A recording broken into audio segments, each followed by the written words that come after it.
I'm going to drop something right now. Okay. So I have been getting message after message after message, conversation after conversation of people that were in side rooms hearing conversations back in the early 2000s, mid 2000s, 2010s, 15s of people that covered up. When I say covered up, I mean a sexual abuse allegation of a mid-level leader in the night watch, or a worship leader, or a top singer, or a prayer leader, or a internship leader. Let's just say all of those type of things, that those types of leaders that sexually abused or crossed boundaries with an intern or a student or someone in the night watch.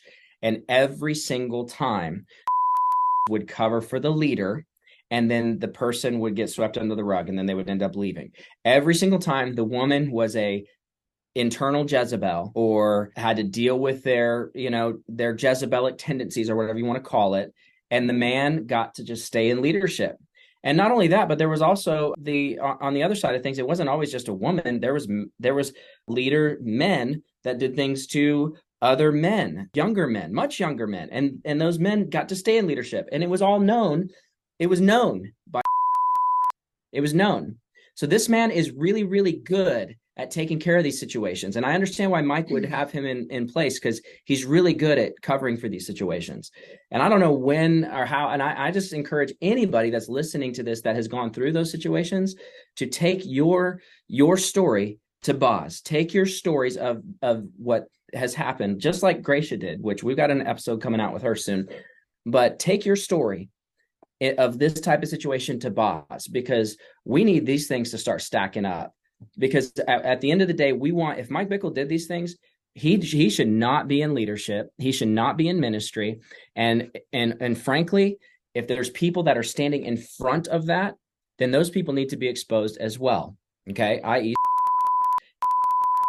like any of these guys, whether they are maybe just innocent bystanders, pure-hearted people that are just deceived and just think they're doing the right thing, the biblical process, or they got a lot of dirt themselves. One of the two, I don't know. But it does seem like, whether it's actual dirt or whether they've literally just covered up for other people's dirt for years, and that's the internal process. You want to talk about internal investigation? Listen to Nancy and Jim Hester on the Heaven Bent podcast. Jim Hester said that he confronted Stewart about calling the police on someone for a rape allegation, and how Stewart didn't call the police and told them they shouldn't. And he said, why didn't you tell them to call the police?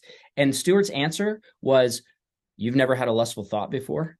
This man is not qualified to deal with younger people in the midst of these types of allegations. He's absolutely unqualified. And I'm calling for the resignation of David Slyker, Stuart Greaves, anybody in the ELT that's running front for Mike right now. You guys need to resign. This is an absolute mess and a disgrace, not only to the body of Christ, but to humanity as a whole. This is an absolute disgrace. What is this, NXIVM cult? Like, where you hide sexual abusers? What is this? What are you doing?